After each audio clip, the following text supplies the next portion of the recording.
반갑습니다. 이스라엘 백성이 약속의 땅에 들어가서 말씀에 순종할 것을 명령합니다. 자신들 뿐만 아니라 자녀들에게도 가르쳐 지키게 해야 합니다. 이스라엘은 약속의 땅에 들어가서 하나님의 말씀을 기억하고 마음에서 떠나지 않도록 해야 했습니다. 그렇게 하면 경제적인 안정과 군사 외교적으로도 승리하고 안정을 누리게 될 것을 말씀합니다. 이러므로 너희는 나의 이 말을 너희의 마음과 뜻에 두고 마음뿐만 아니라 잘 보이도록 또 그것을 너희의 손목에 메어 기호를 삼고 너희 미간에 붙여 표를 삼아야 했습니다. 또한 그것을 너희의 자녀에게 가르쳐야 했습니다. 집에 앉았을 때에든지 길을 갈 때에든지 누워있을 때에든지 일어날 때에든지 이 말씀을 강론하고 항상 언제 어디서나 말씀을 가르쳐야 할 책임이 부모들에게 있었습니다. 집안 식구들이 잘 볼 수 있도록 집 문설주와 바깥문에 기록하라. 그리하면 어떻게 됩니까? 여호와께서 너희 조상들에게 주리라고 맹세하신 땅에서 너희의 날과 너희의 자녀의 날이 많아서 하늘이 땅을 덮는 날과 같으리라.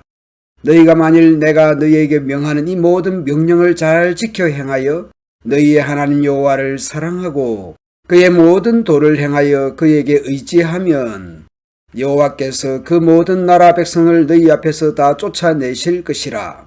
너희가 너희보다 강대한 나라들을 차지할 것인즉 너희의 발바닥으로 밟는 곳은 다 너희의 소유가 되리니 너희의 경계는 곧 광야에서부터 레바논에까지와 유브라데 강에서부터 서해까지라.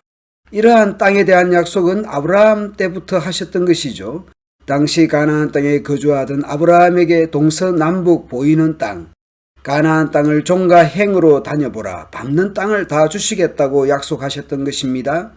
신명기 1장에서 아브라함에게 하셨던 동서남북 사방의 경계가 어딘지를 좀 더 구체적으로 설명합니다. 아라바와 산지와 평지와 네겝과 해변과 가나안 족속의 땅과 레바논과 큰 강 유브라데까지였습니다. 이제 너희의 하나님 여호와께서 너희에게 말씀하신 대로 너희가 밟는 모든 땅 사람들에게 너희를 두려워하고 무서워하게 하시리니 너희를 능히 당할 사람이 없으리라. 내가 오늘 복과 저주를 너희 앞에 두나니 우리에게 자유의지를 주셨습니다. 인격적으로 대하는 것입니다. 우리에게 알게 하신 후 선택하게 하십니다. 그리고 그 책임 또한 뒤따르는 것이죠. 너희가 만일 내가 오늘 너희에게 명하는 너희의 하나님 여호와의 명령을 들으면 축복이 될 것이요. 너희가 만일 내가 오늘 너희에게 명하는 도에서 돌이켜 떠나 너희의 하나님 여호와의 명령을 듣지 아니하고 본래 알지 못하던 다른 신들을 따르면 저주를 받으리라. 내 하나님 여호와께서 네가 가서 차지할 땅으로 너를 인도하여 들이실 때에 너는 그리심산에서 축복을 선포하고 에발산에서 저주를 선포하라. 지도를 볼까요? 현재 이스라엘은 모압 평지에 있습니다. 요단강 건너보시면 그리심산과 에발산이 있습니다. 그 사이에 있는 것이 세겜입니다. 세겜은 특별한 곳입니다. 갈대아 우르의 아브라함이 하란을 떠나 마침내 가나안 땅에 들어와서 처음 이른 곳이 세겜이었습니다. 여호와께서 아브라함에게 나타나셔서 땅과 자손을 약속합니다. 세겜에서 땅과 자손에 대한 약속을 하셨던 것입니다. 그래서 세겜에서 자기에게 나타나신 여호와께 아브라함이 제단을 쌓았습니다. 창세기 말미에서 요셉이 유언했습니다. 애굽에서 총리까지 했던 요셉이 반드시 하나님께서 출애굽하게 하실 것이니 그때 자신의 해골을 약속의 땅으로 이장하라고 유언했습니다. 그래서 모세는 출애굽할 때에 요셉의 유골을 가지고 애굽을 나옵니다. 그리고 그 요셉의 뼈, 유골을 세겜에 장사합니다. 애굽에서의 총리였던 요셉이었지만 애굽에서 나그네 인생을 살았고 약속의 땅을 대망하며 살았고 죽었다는 것을 알게 해줍니다. 그리고 여호수아 8장에 가서 오늘의 명령대로 순종하는 것을 볼 수 있습니다. 그리심산과 에발산에서 축복과 저주의 말씀을 선포합니다. 그런데 다시 여호수아 24장에서 여호수아가 사망하기 전 세겜에서 언약을 갱신합니다. 하나님 말씀에 청종하겠다고 백성들은 언약합니다. 오늘 출애굽 2세대들에게 분명히 말씀합니다.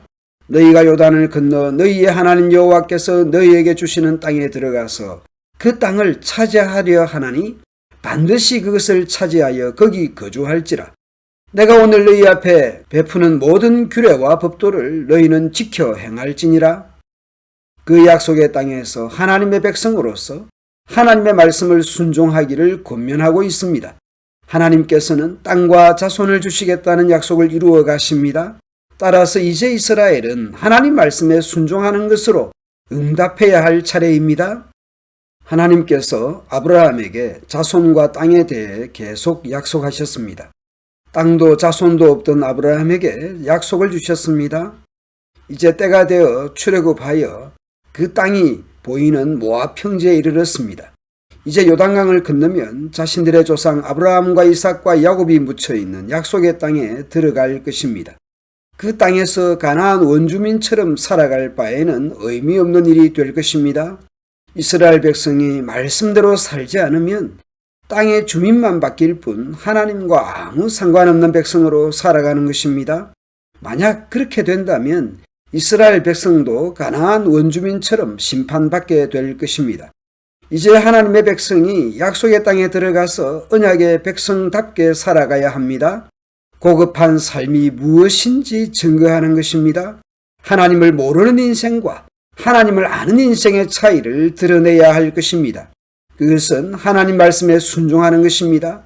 고급한 인생은 고급한 빌라나 아파트에 살고 고급한 명품 가방을 들고 값비싼 와인을 마시며 고급 외제차를 타고 고가의 옷을 입는 것이 아니라 하나님 말씀대로 살려고 노력하는 인생이 고급한 인생입니다. 오늘 우리는 영적으로 고급한 인생을 살아가고 있는지 확인합시다. 어떤 고급한 인생이 되고자 하는지 돌아봅시다. 어떻게 사는 것이 세상 사람처럼 살지 않고 하나님 백성답게 살아가는 것인지 말씀 안에서 확인합시다. 감사합니다.